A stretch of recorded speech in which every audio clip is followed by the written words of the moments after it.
এই দেখো বন্ধুরা, আমি এখন পার্সেলগুলো একটা একটা করে খুলে নিচ্ছি। এটা হচ্ছে ডাবের বডি ওয়াশ। নাইকাতে প্রচুর অর্ডার দিয়েছিলাম, যেহেতু অফার চলছে পিঙ্ক সামার সেল, সেই জন্য প্রচুর অর্ডার দিয়ে ফেলেছি এইবার। এটা একটা সিরাম লরিয়ালের, আর এটা একটা পারফিউম স্কিন টাইটেনের, এটা নতুন রেঞ্জ এসছে ওটা আর কি। তো অনেক কিছুই একবারে দিয়ে দিয়েছি। তো ওইগুলোই সব আনপ্যাক করছি, ফেস ওয়াশ থেকে শুরু করে কি কি সব নিয়েছি সব একেবারে দেখাবো। যদিও বা আজকে সবটা আসেনি, কারণ আমার অর্ডারটা না 3 ভাগে ভাগ হয়ে গেছে, 3টে আলাদাভাবে আসবে পার্সেল। আজকে প্রথমটা এলো, আর পরে একটা 17 তারিখে আসবে, আর একটা কবে আসবে এখনও পর্যন্ত ডেটটা দেয়নি। যাই হোক, ডিসপ্যাচ হলে তাহলে ডেটটা দিয়ে দেবে। ডিসপ্যাচ হয়নি আর একটা পার্সেল, তো 3টে আসবে। প্রথমটা আজকে এলো, তারপরেরটা 17 তারিখ আসবে, আর একটা জবে আসবে সেগুলোও দেখাবো। এইগুলো এসছে। লরিয়ালে একটা ফেস সিরাম নিয়েছি, শ্যাম্পু নিয়েছি, মামা আর্থের এটা ফেস ওয়াশ, এটা একটা ল্যাকমির ফেস ওয়াশ নিয়েছি। প্রায় অনেক কিছুই নিয়েছি, অনেক কিছু। এটা একটা আইলাইনার নিয়েছি, অনেক কিছু নিয়েছি বলতে আবার ভাববে না যে এক গাদা জিনিসপত্র নিয়ে দেখাচ্ছি, সেটা না। সারা বছর চলে যাবে সেই পরিমাণেই নিয়েছি, যেহেতু অফার চলছিল, দামে কম ছিল তাই জন্য। একটা কাজল নিয়েছি, একটা ফেস মাস্ক নিয়েছি, অনেক কিছুই নিয়েছি। আর বাকি যেইগুলো এখনও আসেনি সেইগুলো যখন আসবে তখন ওগুলো আপনাদেরকে দেখাবো। যেগুলো এতক্ষণে চলে এসেছে সেগুলোই ভালোভাবে দেখিয়ে দিচ্ছি। ভালো হয়েছে বন্ধুরা, আর আপনারাও চাইলে নিতে পারবেন, কারণ সেলটা এখনও পর্যন্ত চলছে। 18 তারিখ অবধি চলবে সেলটা। আর তারপরে অনেক সময় 1-2 দিন এক্সটেন্ডও করে নাইকা। তবে জানি না যে এইবারে এক্সটেন্ড করবে কি না, কেন পিঙ্ক ফ্রাইডে সেল একটা হয়, আর একটা উইন্টারে একটা ক্রিসমাস সেল হয়। তো ওই দুটো সেল জানি সবথেকে বড় নাইকার। তো ওই দুটো সেলে ওটা অনেক দিন ধরেও চলে সেলটা। আবার 2-1 দিন অনেকের যদি রয়ে যায় অর্ডার, তাহলে 2-1টা হয়তো অনেকে উইশ লিস্ট করে রেখেছে বা কার্ট করে রেখেছে, অর্ডারটা প্লেস করেনি, সেই জন্য 1 দিন কি 2 দিন মতন অনেক সময় এক্সটেন্ড করেও দেয়।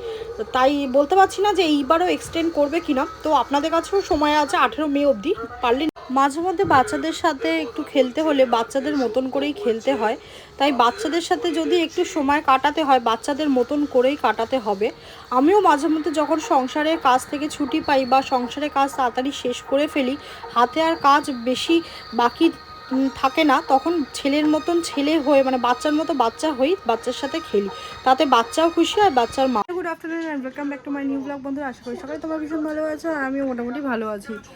আর এখন আমি ঘরে কাজ করে জাস্ট সেরে বসলাম, তাও পুরোপুরি হয়নি, কিছুটা, মানে কিছুটাও না, বেশ কিছুটা আমার সারা হয়ে গেছে। আর এখন আমি ছেলেকে একবার সকালে ভাত খাইয়ে নিয়ে বেরিয়েছিলাম। প্রথমে এটাই তো বলা হয়নি যে কোথায় বেরিয়েছিলাম। আজকে একটু যাদবপুরে নিয়ে বেরিয়েছিলাম ছেলেকে, তাও খুব সকাল সকাল নয়, একটু বেলার দিকেই, মানে বেরোতে তাও 12টা 20 হয়ে গেছিলো। তাই ওকে একবার ভাত খাইয়ে নিয়ে ডিম সিদ্ধ আলু সিদ্ধ ভাত খাইয়ে নিয়ে বেরিয়েছিলাম। ওকে মাখন দিয়ে ভাতটা খাইয়েছিলাম, তো যাতে ওর পেটে কিছু অন্তত যায়, কেন বেশি বেলা হলে তো আর খেতে চায় না। হয়তো এসেও হয়তো 2-4 গাল হয়তো খেলো, আর খেলো না সারাদিনটা, তাহলে না খাওয়াই থাকলো। আর সকালের দিকে আমার শাশুড়ি মা আলুর পরোটা করেছিল। আলু পরোটাও খেতে ভীষণ ভালোবাসে ওর বাবার মতন, কিন্তু খুব একটাও আলু পরোটাও খেলো না। চা করে দিলাম, শুধু চাটা খেলো।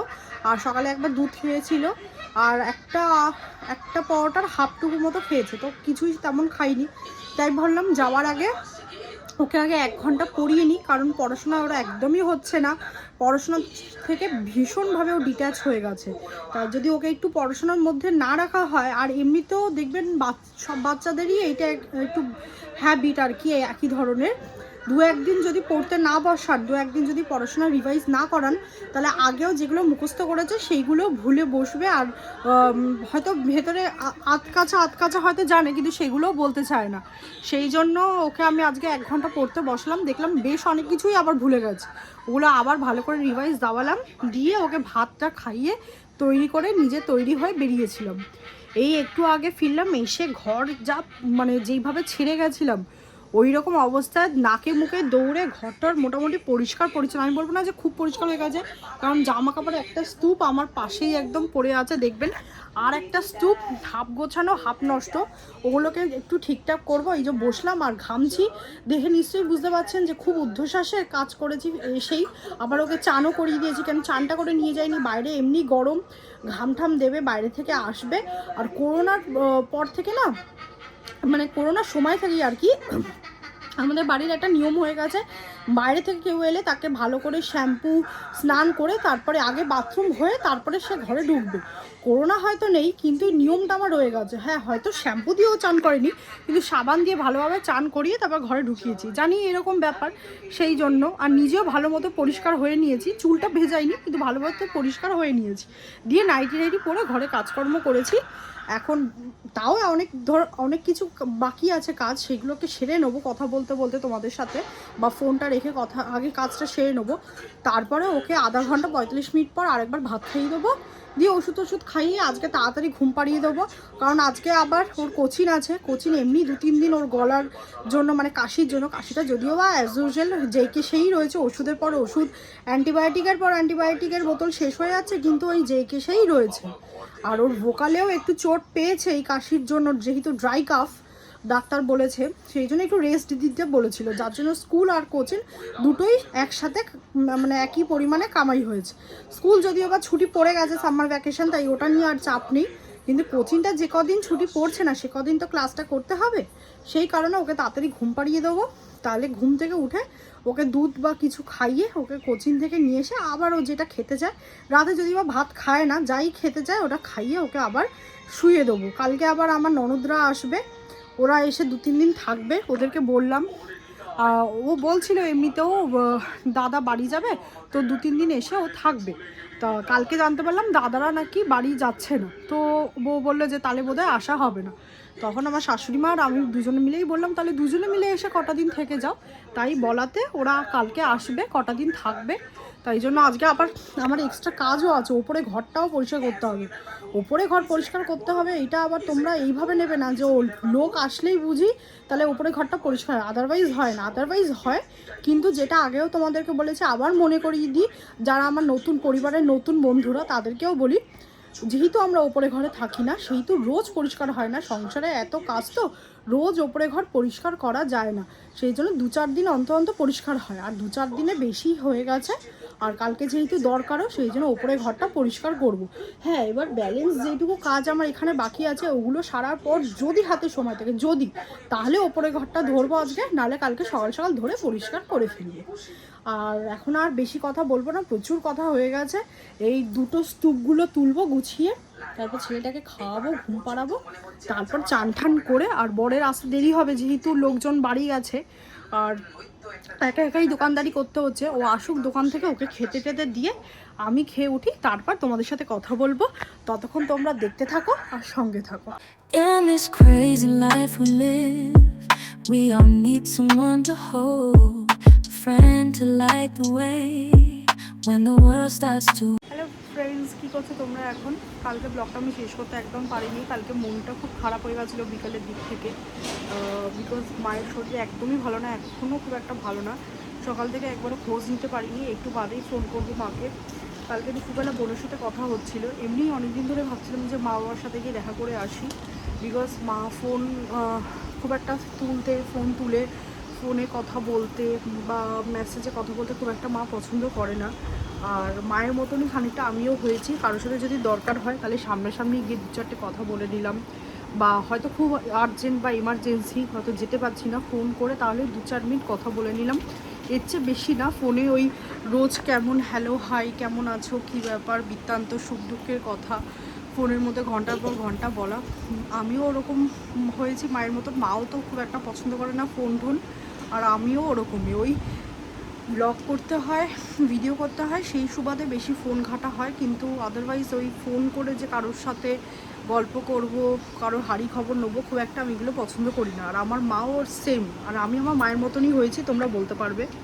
তো অনেক দিন ধরেই মনটা খারাপ লাগছিল মায়ের জন্য, মনে হচ্ছিলো যে যাই মা বাবাকে দেখে আসি। তো ইচ্ছা থাকলে উপায় বার করতে পারছিলাম না। ছেলেটার শরীর তোমরা তো জানোই খুব একটা ভালো যাচ্ছিল না, এখনও ওর শরীরটা খুব একটা ভালো নেই।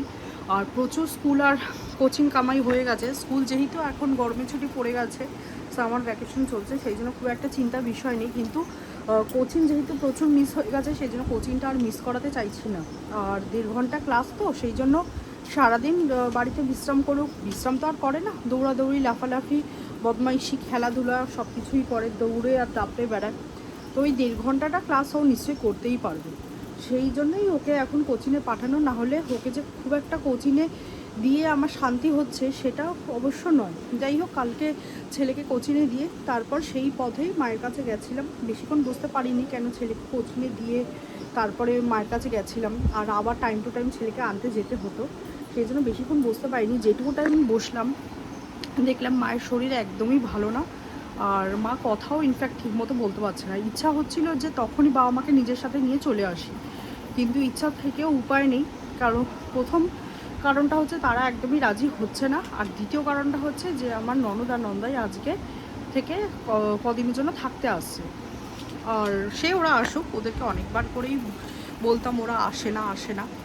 তো ওরাও ডিসাইড করলো যে না, কটা দিন এখান থেকে যাবে। তো ওরা থেকে গেলেই তারপর বাবা মাকে নিয়ে আসবো, নিয়ে এসে এখানে রাখবো নিজেদের কাছে। আমার ইচ্ছা আছে আমি আমার বাবা মাকে সারা জীবনের জন্য রেখে দিই। এবার আমার ইচ্ছাটাই তো বড় ইচ্ছা না, বা আমারও একটা ইচ্ছা অনিচ্ছার ব্যাপার আছে। তবুও আমি বুঝিয়েছি কালকে, তারপরে দরকার পড়লে আবারও বোঝাবো, দেখা যাক। অন্তত বেশ মানে সারা জীবনের জন্য যদি বাবা মা নাও থাকতে চায়, বেশ কদিনের জন্য এসে এখানে রেখে দেবো, এইটুকু তো অন্তত ইচ্ছা আছে। যাই হোক, চেষ্টা করব। আর এখন ঘড়িতে বাজে 11:30, ছেলেকে একটু পড়াতে বসেছি। একদম একটু যদি পড়াশোনা না করাই বাড়িতে, শুধু ওই কোচিংয়ে বসায় থাকলে তো আর হয় না, নিজেকেও একটু পড়াতে হয়। মা হয়েছো, মায়ের দায়িত্ব পালন করবে না, মায়ের কর্তব্য পালন করবে না, তা বললে কি হয়? এই মায়েদেরকেই তো এই ধরনের কথাবার্তা তো শুনতেই হয়, আমাকেও শুনতে হয় কম বেশি। যাই হোক, একদমই যে শুনতে হয় না বা কেউই যে কথা শোনাতে ছাড়ে না তা তো নয়, সে তো শুনতেই হয় কম বেশি সব মায়েদের। আর সবে তো আমার শুরু, সেটাও শুনতে হয় যে সবে তো তোর শুরু, এখন তো প্রচুর অনেক কিছু বাকি আছে শোনা। তো যাই হোক, আমরা যতই করি না কেন তবুও আমরা খারাপ আর আমরা ভুল। আর আমাদের মায়েদের সারা জীবনই শিখতে হবে কোনো না কোনো কিছু, আমরা কোনোদিনই ভালো মতো কিছু শিখে উঠতে পারি না। যাই হোক, তো আরও বিশেষ করে সেই কারণে। আর আমার ছেলে ভবিষ্যৎটা যদি খারাপ হয়, সেটার কষ্ট তো সবথেকে বেশি আমারই, ব্যথাটাও তো সবচেয়ে বেশি আমারই, সেটাই তো কাউকে বোঝাতে পারি না। যাই হোক, ছেলেকে পড়াতে বসেছি, বেশি কথা আর বলবো না, বেশি কথা বললে এখানে কন্ট্রোভার্সি হয়ে যাবে। কেন, যারা এই ধরনের মতামত পেশ করে থাকেন তাদের এই কথাগুলো শুনলে ভিডিওতে পছন্দ হবে না, সেই জন্য বেশি কিছু বলবো না। আর ছেলেকে পড়াশোনা করিয়ে ঘরে কাজটাজ একটু সেরে নিই। যেরকম বললাম, আজকে ননদ নন্দাই আসবে, তো ওদের জন্য একটু রান্নাবান্নার ব্যবস্থা কিছু করব। আর ওপরে ঘরটারগুলো পরিষ্কার করানোর ব্যাপার আছে, সেই জন্য আজকে বেশি কথা বলতে পারছি না। আর তোমরা খুব ভালো থেকো, আর নিজের পরিবার পরিজনকে ভালো রাখার চেষ্টা করো, এইটুকুই বলার আছে। কালকে মায়ের কাছ থেকে ফিরে আসার পর মনে হলো যে আমাদের সকলকে সময় থাকতে থাকতেই নিজেদের আপনজনের খেয়াল রাখা উচিত।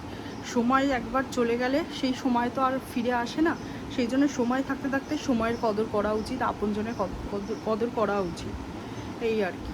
যাই হোক, আমার বকবকানি যদি তোমাদের ভালো লেগে থাকে তাহলে লাইক কমেন্ট শেয়ার অবশ্যই করে দিও, আর চ্যানেলটাকে সাবস্ক্রাইব করতে ভুলবে না। আর শেয়ার তো অবশ্যই করতে হবে, বিকজ তোমাদের ওই একটা শেয়ার আমার পরিবারকে আরও বড় করে তুলতে পারে। তাই যেটা বললাম মাথায় রেখো, গুরুজনদের সেবা যত্ন করো, নিজের খেয়ালও রেখো। তোমাদের সাথে আবার দেখা হবে কালকে একটা নতুন ব্লগে, ততক্ষণ টাটা।